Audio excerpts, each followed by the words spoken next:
Salut à toi, dans ce tutoriel je te montre directement comment tu peux mettre ta photo en mode dessin ou carrément la photo d'un proche. On voit quelle que soit la photo que tu veux, tu peux le mettre en mode dessin pour changer en fait de style, de forme ou autre chose.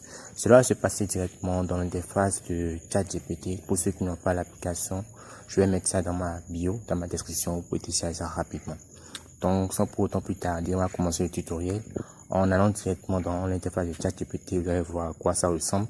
Donc on clique directement là, juste ici, sur ChatGPT, vous voyez un peu. Voici un peu l'interface, sur à quoi ça ressemble. On clique juste là pour importer une photo. Donc on clique sur photo. Et à la suite, on prend juste la photo qui est là, en haut là. Oui, après on a pu ajouter. Il s'agit de la photo de Slowking et de Niska. La connexion est éteinte, je la rallume rapidement. Oui. Et après, on attend ça charge. Et voilà.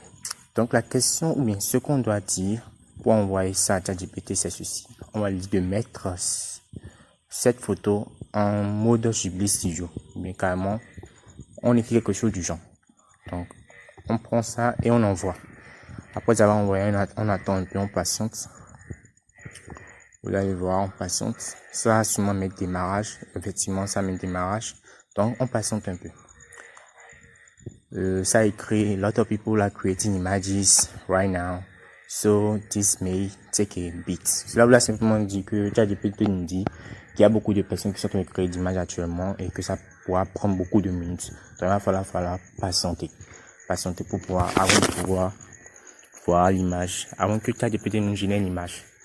Ici, la bonne nouvelle avec cette application, avec ChatGPT, qui a reçu beaucoup de mises à jour, c'est que actuellement vous pouvez recevoir des notifications. C'est-à-dire que même si on sort de l'application, on peut recevoir une notification là-bas de tâche ici, juste ici. On peut recevoir une notification, soit disant que l'image a été créée. Donc, on va juste patienter un peu.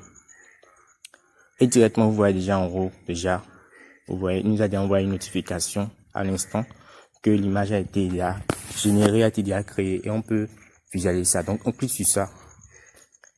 Et on vient directement ici. Vous pouvez voir avec moi l'image qui a réellement été déjà générée et qui est vraiment très jolie. La ressemblance y est vraiment, c'est un peu ça. Donc, pour ceux qui veulent faire, voici un peu comment ça se procède. On enregistre, si vous voulez enregistrer, bien sûr. Il y a aussi également beaucoup d'autres modes. Il va juste falloir que vous mettiez en commentaire les modes que vous voulez pour que je puisse aussi faire un tutoriel sur ça ou bien carrément vous envoyer en fait comment vous pouvez le faire directement. Donc c'est un peu ça. Le lien est dans ma bio. Merci et à plus.